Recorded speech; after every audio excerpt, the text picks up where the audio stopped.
হাৰঘাট সমষ্টিৰ পৰা প্ৰতিদ্বন্দ্বিতা কৰিছে যেহেতু আমি গম পাইছোঁ যে আগতে আপুনি সাংবাদিকো কৰিছে তাৰ মাজতে আপুনি ৰাজনীতি পথাৰলৈ কিয় আহিবলগীয়া হ'ল হয় সকলো সংবাদ কৰ্মীলৈ মই ধন্যবাদ জ্ঞাপন কৰিছোঁ আজি এই 10 নং হাৰঘাট সমষ্টিৰ পৰা মোক এই আমাৰ কাৰ্যালয়ত আহি ইমান দূৰৰ পৰা আহি উপস্থিত হোৱাৰ কাৰণে পোনপ্ৰথমে সাংবাদিকক মই ধন্যবাদ জ্ঞাপন কৰিছোঁ পোনপ্ৰথমে মই কিয় সংবাদ মাধ্যমৰ মাজৰ পৰা ওলাই আহি ৰাজনৈতিক পথাৰলৈ ওলাই আহিবলগীয়া কাৰণটো মই ক'ব বিচাৰোঁ যে আজি নতুন প্ৰজন্মই বিশেষকৈ নতুন প্ৰজন্মক আগৰ যিসকল নেকি পুৰণা দলবিলাক আছিলে তেখেতসকলে বিশেষকৈ ৰেছপন্স নিদিয়ে কোনো মানে গুৰুত্ব নিদিয়েই আৰু নিদিয়াৰ পথত তেখেতসকলে মানে নিজৰ যি নেকি মাজৰ নেকি নেতা পালি নেতাবিলাক থাকে তেখেতসকলৰ যি নেকি পুৰণাৰ সাংগু পাংগুখিনি থাকে তেখেতসকলক লৈ পেলাই তেখেতসকলে এটা মানে বেলেগ এটা দিশত ৰাজনীতি গৈ আছে এই তেখেতসকলৰ দ্বাৰা এটা বুজা গৈছে যে আমাৰ নতুন প্ৰজন্মৰ প্ৰতি কোনো তেখেতসকলৰ হেৰি নাই অস্তিত্ব নাই যি কাৰণত আজি আমাৰ নতুন প্ৰজন্মৰ ফালৰ পৰাই হওক মোক যেনেভাৱে সহায় সহযোগ দি দলে বলে মোক আজি এই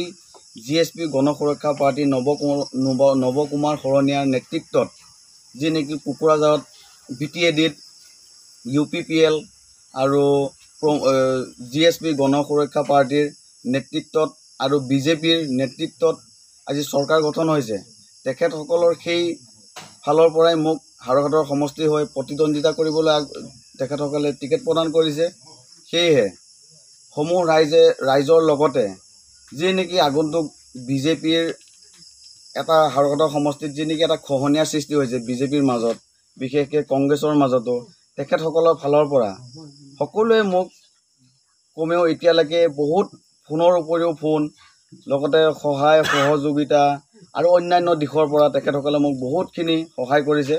আগন্তুক দিনত মই জয়লাভ হ'ম বুলি মই বিপুল ভোটত জয়লাভ হ'ম বুলি নিশ্চিত কাৰণ মই নতুন প্ৰজন্ম হিচাপে ডাঠি ক'ব পাৰোঁ আগন্তুক দিনত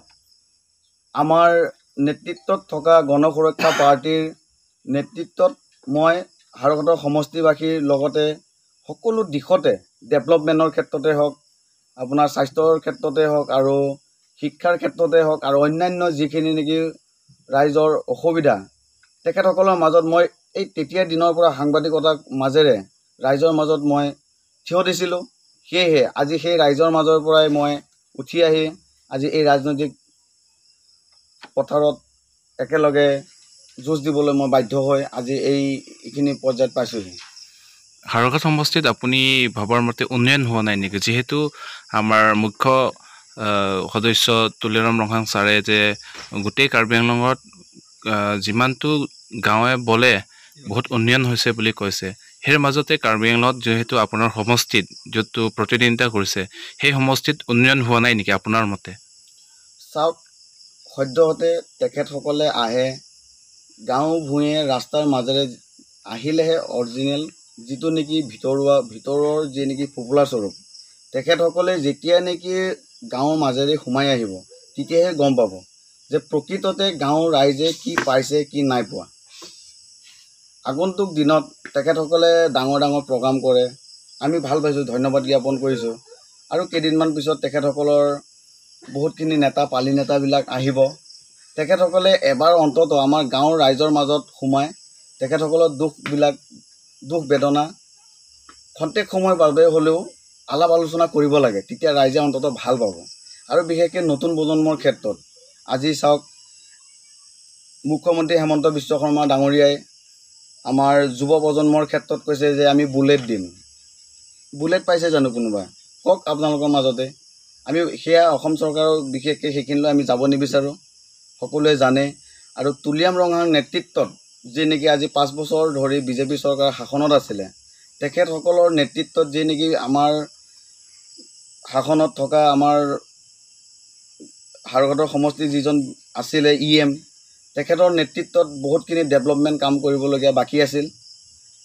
যে আমি ক'ব নাযাওঁ যে ডেভেলপমেণ্ট হৈছে বুলি কিয় কাৰণ গাঁৱৰ ৰাইজে ভুক্তভোগী অকল অৰুণোদয় বা 5 কেজি চাউল দিলেই যে ডেভেলপ হ'ব বা উজালা গেছ দিলেই যে ডেভেলপ হ'ব সেইটো নহয় চিলিণ্ডাৰৰ ক্ষেত্ৰতে চাওক আজি আপোনাৰ যি নেকি উজালা গেছৰ জৰিয়তে আপোনাৰ ফ্ৰী চিলিণ্ডাৰৰ গেছ যোগান ধৰিছিলে, কিন্তু সেয়া চিলিণ্ডাৰ চাওক আজি কিমান দুপে দাম বাঢ়ি গৈছে। আৰু মিঠাতেলৰ ক্ষেত্ৰতে হওক, যদি 5 কেজি যদি ফ্ৰী চাউল দিয়ে,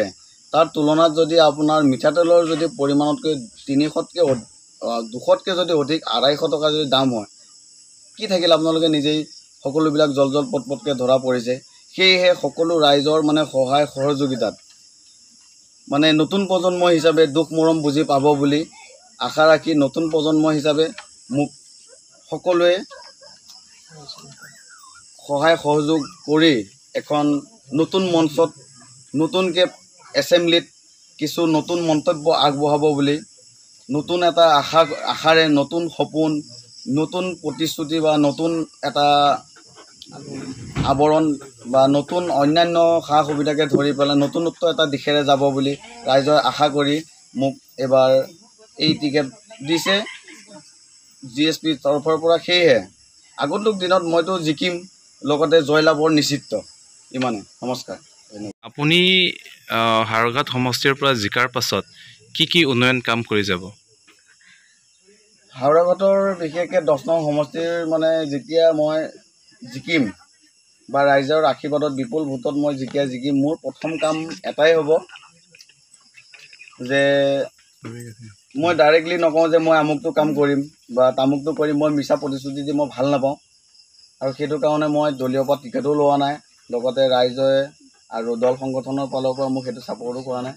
মই চাম যে কোনবিলাকৰ ক্ষেত্ৰত ডেভেলপমেণ্টৰ বিশেষকৈ কোনখিনি ক্ষেত্ৰত পিছ পৰি আছে, লগতে শিক্ষাৰ ক্ষেত্ৰতে হওক আৰু অন্যান্য আপোনালোককতো অলপ আগতে অৱগত কৰিলোৱেই যে আজি ৰাইজে কিয় কাষ চাপি আহিছে যে এজন নতুন প্ৰজন্মৰ নতুন মুখৰ বা নতুন এজন কিয় বিচাৰিছে ৰাইজে। বিশেষকৈ ডেভেলপমেণ্টটো এনেকুৱা পৰ্যায়ত মই নিব বিচাৰোঁ। মই ক'ব নিবিচাৰোঁ যে মই ৰাস্তা বনাই দিম, মই ডাঙৰকৈ ডেভেলপমেণ্ট কামত যিকোনো মই ক্ষেত্ৰত ডাঙৰ স্কিম ল'ম বুলি মই ক'ব নোৱাৰোঁ। এটাই কাম কৰিম যে মই হাওৰাঘাট সমষ্টিত যিমানখিনি ডেভেলপমেণ্টৰ ক্ষেত্ৰত আঁচনিবিলাক আছে, মই আঁচনিবিলাক সফলভাৱে ৰূপায়ণ কৰিবলৈ চেষ্টা কৰিম পোনপ্ৰথমে। আৰু অনাগত দিনত ৰাইজৰ লগত আলাপ আলোচনাৰ মাজেৰে কোনবিলাক ডেভেলপমেণ্ট ক্ষেত্ৰত কাম কৰিলে ভাল হ'ব, কোনখিনি পিছ পৰি আছে, কোনখিনি আগুৱাই নিব লাগিব, সকলোবিলাক মই ৰাইজৰ মাজত আলাপ আলোচনাৰ মাজেৰে কাম কৰিম বুলি আজি এই সংবাদ মাধ্যমৰ জৰিয়তে প্ৰতিশ্ৰুতি দিছোঁ। নমস্কাৰ।